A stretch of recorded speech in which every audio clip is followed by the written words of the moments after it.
Olá, boa tarde, seja muito bem-vindo, nós estamos ao vivo. Agora são 13 horas e 20 minutos pelo horário de Brasília e a partir de agora você fica bem informado com as notícias deste sábado. E olha só, a busca pela felicidade é um objetivo almejado por muitas pessoas. Lá na Ásia Meridional existe um país mais feliz do mundo e um brasileiro foi para lá para explorar o tema. Dá só uma olhada. Após sofrer um burnout trabalhando como executivo de RH, o brasileiro Fernando Brancaccio, de 54 anos, decidiu explorar o tema da felicidade e fez uma viagem ao Butão, considerado o país mais feliz do mundo, para buscar inspirações. Ao chegar em Butão, ele descobriu que lá existia o FIB, a felicidade interna bruta, que tem como prioridade o bem-estar humano e o equilíbrio com a natureza. O FIB surgiu em contraponto ao produto interno bruto, o PIB. Fernando viu como organizar ao mesmo tempo um ambiente agradável e produtivo no trabalho e entender como aplicar isso na cultura brasileira. Nessa mesma época, ele percebeu que as ferramentas de avaliação organizacional não capturavam o bem-estar dos colaboradores brasileiros, e isso o motivou a criar a FireJob, uma empresa especializada em análises de índice de bem-estar no ambiente corporativo, uma das descobertas feitas por Fernando em relação ao conceito de empatia. Apesar do país ser simples e com baixa renda, a qualidade de vida e felicidade são um exemplo. O respeito mútuo e cuidado com o próximo são valores centrais no Butão. A liderança, simbolizada pelo rei, é central para o bem-estar coletivo, e Fernando, fazendo um paralelo com o ambiente corporativo no Brasil, sugeriu que os CEOs assumissem o papel de reis da felicidade nas empresas, cuidando de todas as partes interessadas, desde funcionários e fornecedores até clientes. Ele acredita que alguns conceitos de Butão podem ser aplicados e adaptados, como, por exemplo, as pausas ao longo do dia, além do uso mais eficiente do tempo. Então vamos saber mais detalhes sobre o país que coloca a felicidade como objetivo número 1 da sociedade. E quem sabe mais é o Dr. Fernando Brancaccio, ele que é especialista em neurociências e professor da Santa Casa. Boa tarde, doutor, seja bem-vindo ao nosso jornal. Boa tarde, Fernando, muito obrigado pelo convite. Tá certo. E doutor, o que mais impressionou o senhor na visita ao Butão? Bom, o país, ele é um país, a gente já ouvia falar bastante do Butão, porque ele foi quem desenvolveu toda essa questão de felicidade interna bruta, né, para mensurar o bem-estar integral de todos os cidadãos, né, e o que a gente acabou vendo lá, e que eu acho que isso é o mais interessante, é a simplicidade das pessoas. Ele é um país pequeno, ele é um país com cerca de 800 a 900 mil habitantes, né? Então ele não é mas ele fica entre a China e a Índia, que são os dois países mais populosos do mundo. A presença do rei ali é o que garante o bem-estar, ou seja, por mais que ele seja uma democracia, né, parlamentarista, o rei cuida das pessoas e os políticos cuidam do país, né? Essa é uma das regras deles lá. Então, a gente vê uma simplicidade muito grande, uma religiosidade muito grande, porque eles são um país de predominância budista tibetana, mas um país que não tem uma renda per capita muito alta, mas que tem uma simplicidade no servir, uma simplicidade no querer encontrar o outro, no relacionamento com o outro, e isso é muito diferente do que a gente encontra aqui no Ocidente. Então esse, para mim, foi, fora a beleza natural, que vocês estão vendo aí as imagens, mas é um país belíssimo, mas ele é muito aconchegante, então todo mundo te recebe muito bem, né? E é um país difícil de chegar, porque você tem que passar pela Índia, mas foi uma experiência fantástica que eu recomendo, assim, é uma viagem da vida, vamos chamar assim. Se tiver que ir para um lugar, eu tentaria conhecer o Reino do Butão. E no país não é medido o produto interno bruto, o que é uma fissura dos governantes de quase todo o planeta. Mas lá não existem analfabetos e todos têm acesso à água potável. O segredo estaria nesta política de abandonar a obsessão pelo dinheiro? Eu acho que sim, Fernando. Eles têm, né? Quando o quarto rei, hoje quem está no domínio, né? Quem é o quinto rei, embora o pai dele, o quarto rei, esteja vivo, ele passou para o quinto rei com 30 e poucos anos, a gestão, vamos chamar, né? A monarquia, mas ele é considerado um herói. E ele perguntado, em 1972, ele foi perguntado qual era o produto interno bruto do país. E ele falou, olha, mais do que o produto interno bruto, que nós somos um país pequeno, nós somos um país basicamente agricultor, nós nos preocupamos com a felicidade interna bruta. E daí é que cria-se esse conceito. Então ele chama vários estudiosos do mundo todo, cria todo um protocolo, uma filosofia de mensurar a felicidade interna bruta, justamente em contrapartida ao produto interno bruto. E o que é muito interessante é que essa filosofia ela é baseada em pilares como respeito ao meio ambiente, uma governança, uma boa governança, um desenvolvimento socioeconômico sustentável, e existem 9 pilares como educação, como cultura, como saúde, como bem-estar psicológico, uso do tempo, a própria governança, padrão de vida, que são dimensões, né, que eles acreditam que compondo todas essas dimensões em um equilíbrio é que você consegue atingir um bem-estar integral. E é isso que eles medem. Eles mediram já 3 vezes para a população geral do país e a partir de 2017 eles implementam isso para os negócios, que eles chamam de FIB for Business, né? O FIB para os negócios. E é essa implementação que a gente acabou adaptando para as empresas como uma ferramenta mais de governança do que propriamente de felicidade em si. A felicidade ela é uma consequência de uma gestão bem feita. Tá certo. E o Butão não polui, a emissão de carbono no país é zero. Mas com tanto verde, a sujeira acaba indo para lá. E dá para dizer que até os gases do efeito estufa preferem aquele ambiente de tranquilidade?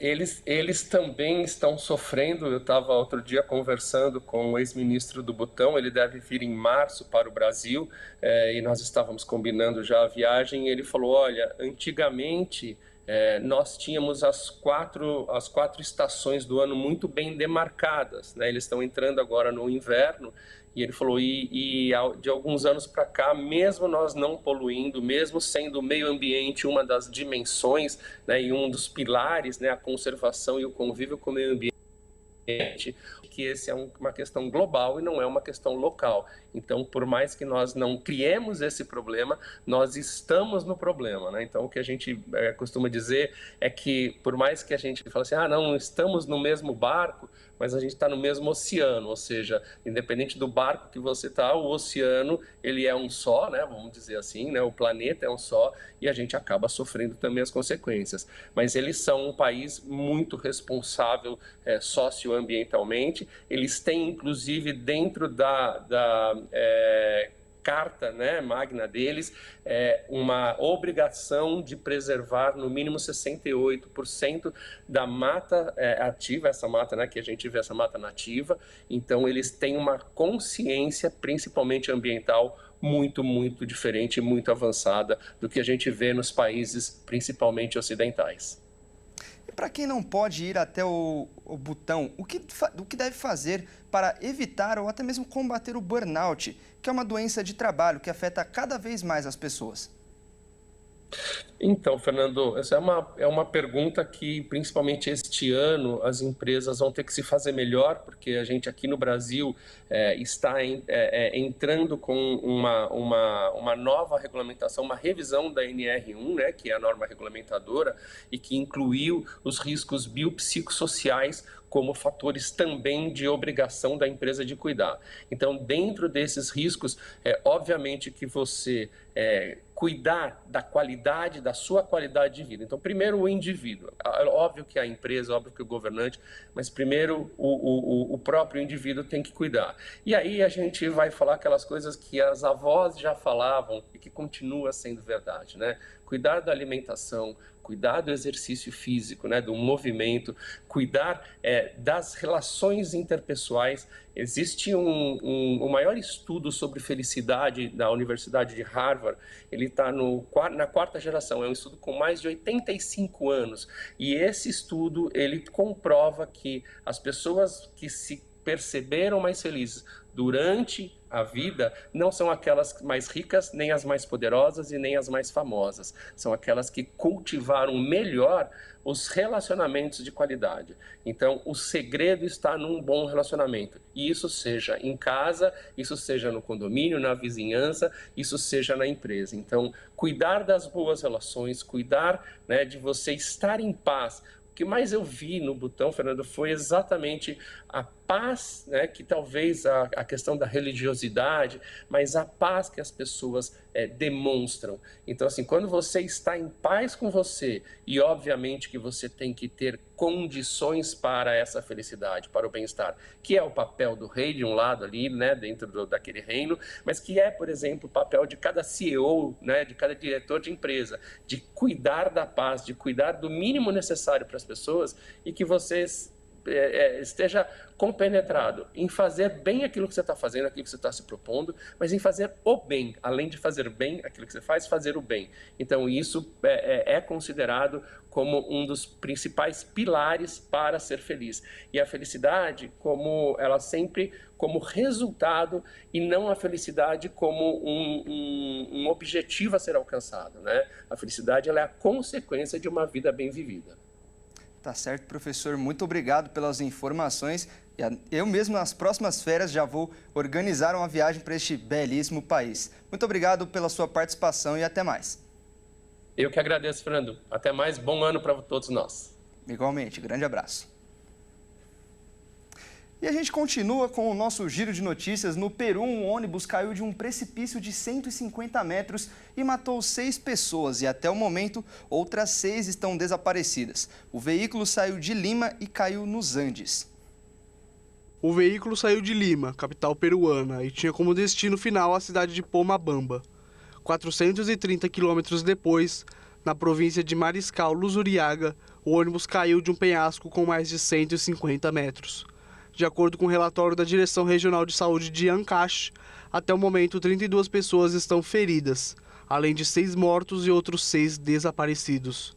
As autoridades realizam trabalhos de resgate na região, porém o local é considerado de difícil acesso e a causa do acidente ainda não foi informada. E olha só, quem mora na capital paulista ainda tem prazo para escapar de imediato do reajuste da tarifa de ônibus, que segunda-feira passará para R$ 5,00. Até o final deste domingo será possível recarregar o bilhete único com preço de R$ 4,40. Toda vez que a tarifa é reajustada, muita gente aproveita para evitar o impacto imediato do aumento. O limite para depositar no bilhete comum é de R$ 350. Quando o saldo acabar, o passageiro não escapará dos R$ 5,00.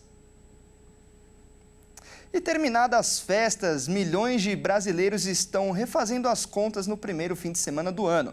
Alguns nem pensaram nisto e continuam aproveitando o feriado prolongado. Mas não vai ter jeito, as despesas sempre aumentam no começo do ano. Segundo o levantamento da Confederação Nacional do Comércio, 65% das famílias brasileiras estão endividadas. É difícil fechar o ano sem dívida? Impossível. É? Praticamente sim. Por quê? Porque sempre fica alguma coisa, né, pro ano seguinte. Tem algumas coisinhas pendentes aí? Sempre tem, né? Parcela, prestação, alguma coisa.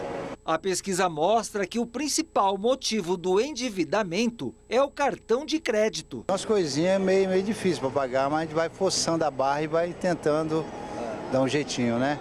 É grande a dívida? Não, baratinho, pouquinho. É quanto?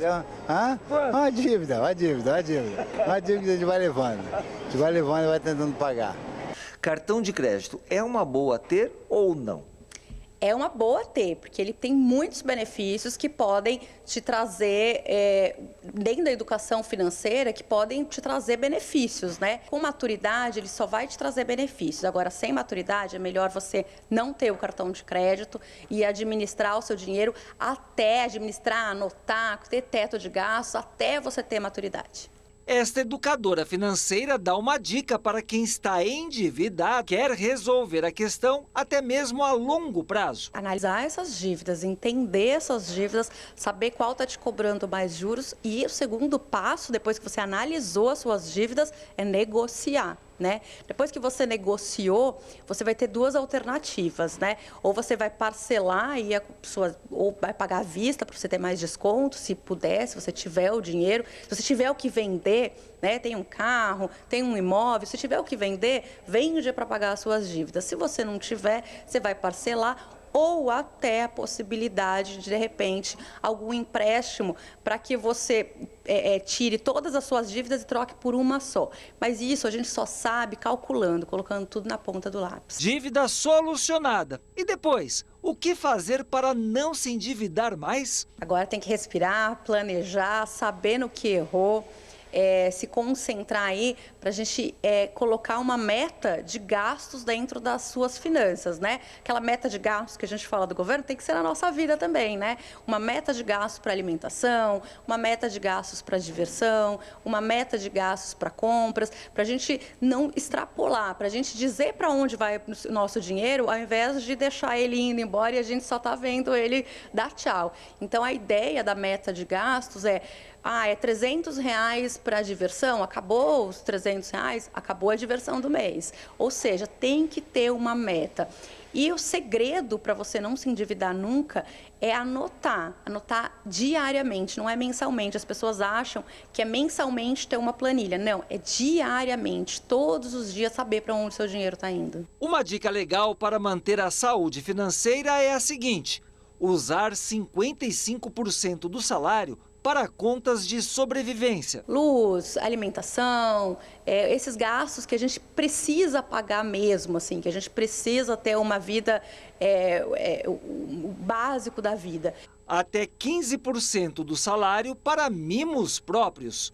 E a gente tem de 10% a 15% daquelas necessidades que eu gosto até de chamar de luxo, né? Como a internet, o carro, o plano de saúde, a escola particular.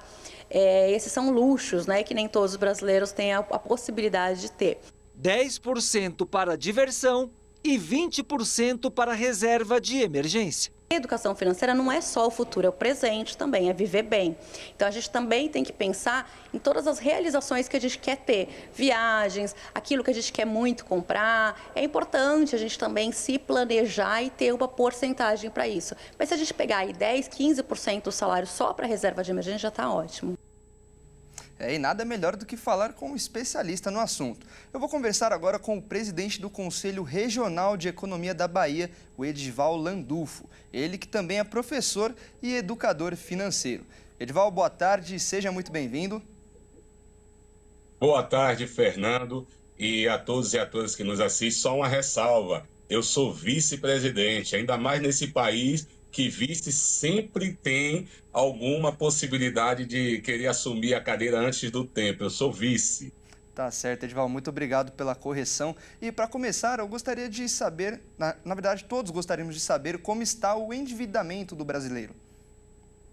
O endividamento do brasileiro continua altíssimo, porque, como a nossa colega falou, precisamos ter a educação financeira antes de começarmos a ter essa relação com o dinheiro. Então, eu sempre defendo que dentro de casa precisamos conversar mais sobre finanças, nas escolas, nas universidades, no ambiente de trabalho, porque uma sociedade que sabe lidar com dinheiro vai entender perfeitamente que o setor que mais faz dinheiro no nosso país são os bancos e instituições financeiras, e não está correto esse suor do dia a dia do trabalhador e da trabalhadora e para as instituições que pouco fazem para o desenvolvimento do nosso país. Então, temos que aprender por iniciativa própria ou cobrar mais dos governos municipais, estaduais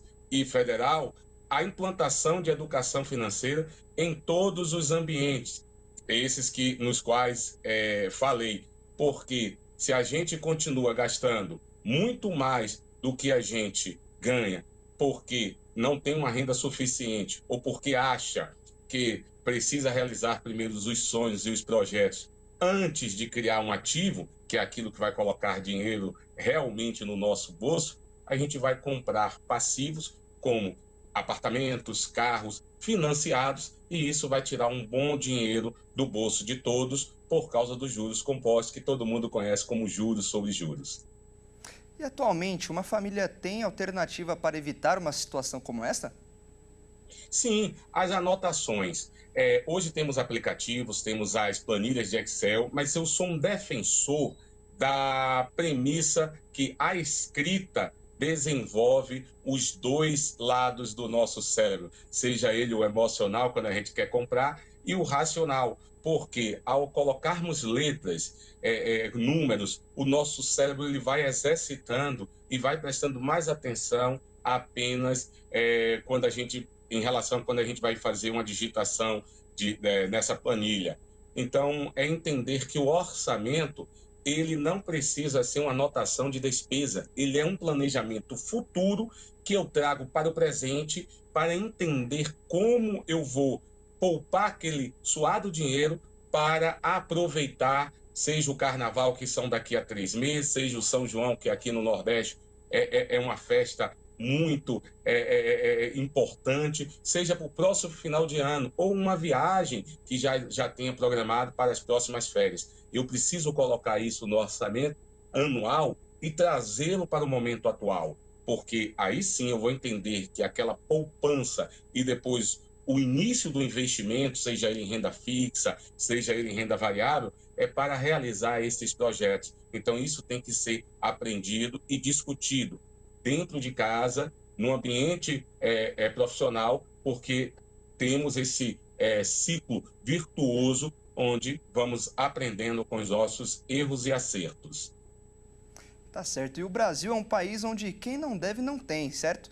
E aí temos o endividamento, mas existem vários momentos em que não dá para pagar a fatura. E aí está a inadimplência. O que fazer então para não passar de fase? Quando chega nessa fase, porque a gente tem a fase do dinheiro sobrando, tem a fase do comprometimento da renda, ou seja, se você não tiver uma reserva de emergência, qualquer situação, você vai entrar no vermelho e vai cair numa inadimplência e, quem sabe, numa negativação. Chegando a esse ponto, o ideal é sentar, analisar o seu orçamento. Quem não tem que praticar esse orçamento para entender como foi que errou e ver se tem possibilidade de reduzir naquele momento algum item dessas despesas ou dívidas, negociar com o credor com parcelas que dê para pagar. Muito cuidado. Se não tiver condições de arcar, é preferível que deixe essas dívidas rolarem um pouco para negociar na frente, mas eu não concordo que ninguém deva vender os seus patrimônios para poder saldar uma dívida, porque do outro lado também tem a pessoa que criou essa dívida, ou seja, o CNPJ.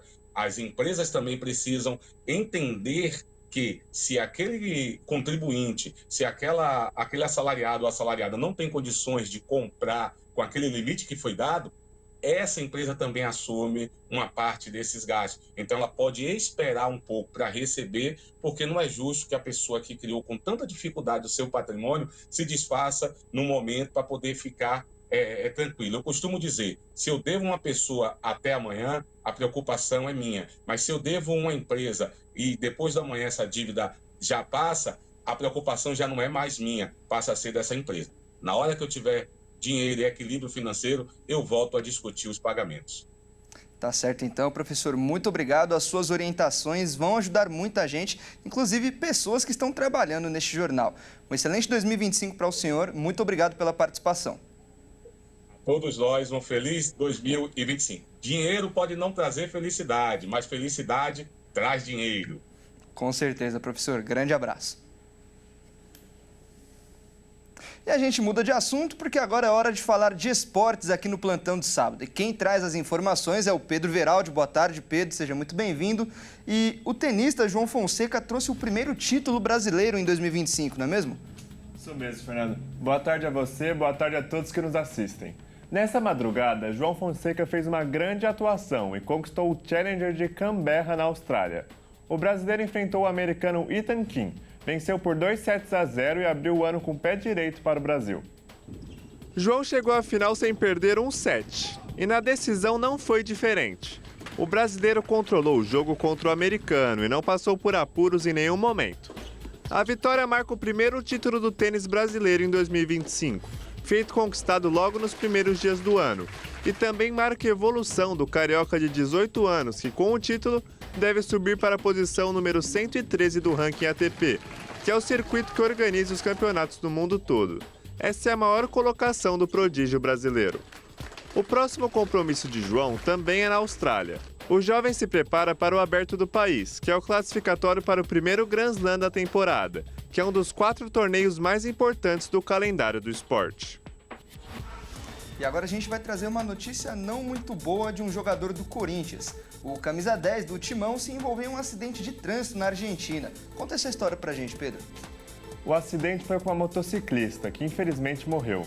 Segundo o responsável pela perícia, Rodrigo Garro atropelou um motociclista enquanto dirigia em uma caminhonete em La Pampa, na Argentina. O acidente aconteceu nesse sábado, por volta das 2 horas da madrugada, no horário do local, dia do aniversário do jogador. Os responsáveis pela investigação do caso tratam como homicídio culposo, e os responsáveis pela perícia afirmaram que Garro testou positivo para álcool no sangue, mas a quantidade era mínima. O camisa 10 do Timão trafegava na direção errada e, quando tentou realizar a conversão para a esquerda, colidiu com a moto. A vítima de 30 anos foi socorrida no local, mas não resistiu.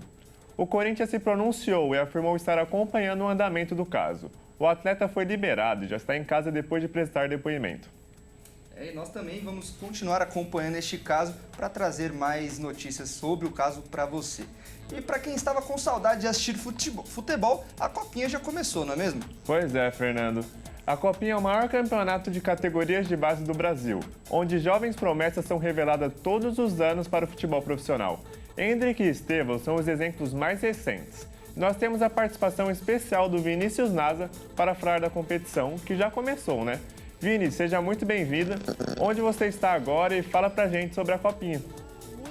Muito boa tarde a todos. Estou aqui hoje em frente ao Nicolau Lyon, estádio do Nacional.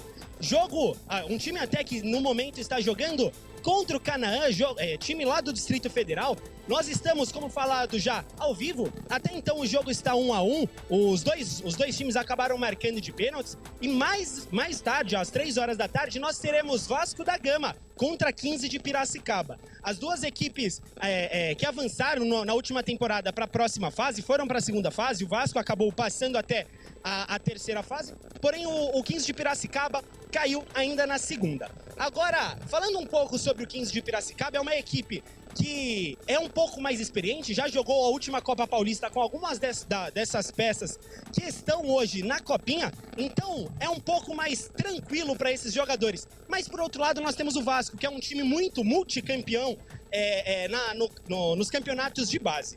Hoje, o atual campeão e o maior campeão, o Corinthians, entre as 9h30 da noite, o Corinthians, que tem 11 títulos, ele vai entrar às 9h30 da noite contra o Porto Velho de Rondônia, no estádio de Santo André, no estádio do Santo André, o Bruno José Daniel. Você vai conseguir conferir ao vivo em várias transmissões pelo YouTube. Agora, para você que gostaria de saber um pouquinho mais sobre as equipes, o Corinthians, como foi falado, é uma das principais equipes, é uma das maiores equipes, porém tem uma pedra no sapato, que é o Palmeiras. A equipe que tem apenas 2 títulos do campeonato, da Copinha, né, da Copa São Paulo de Futebol Júnior, é uma pedra no sapato porque tem uma base invejável. Como já foi falado, Estevão, Hendrick, Gabriel Jesus anteriormente também foi durante muito tempo uma estrela do Palmeiras. Então a base palmeirense é sim uma base muito invejável. Agora, por outro lado, nós temos que entender também que são duas equipes muito fortes. Hoje, o destaque principal do Palmeiras é o Luigi, camisa número 9 da equipe do Palmeiras. Ele fez ontem gols sobre a equipe em jogo válido pela primeira fase da Copinha. Ele fez alguns gols em cima do Náutico de Roraima, ele fez 2 gols e conseguiu mostrar essa artilharia, conseguiu mostrar para o que veio. O Palmeiras venceu por 9-0 e teve muita tranquilidade. E agora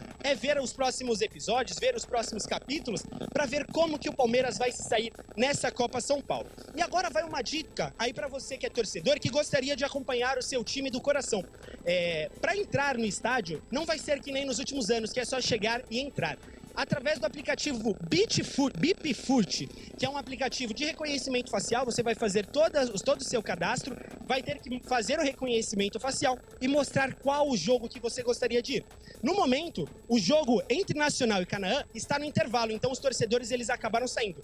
Mas momentos antes da partida, até com 15 minutos de jogo já rolando, tinha uma fila quilométrica aqui do lado de fora. Então, para você, torcedor, que vai entrar em algum dos jogos, que vai acompanhar algum dos jogos, chegue cedo, para que você não passe nenhum perrengue e consiga realmente assistir a partida do seu time do coração sem nenhum problema. Bom, Vinícius, muito obrigado pelas informações. É isso.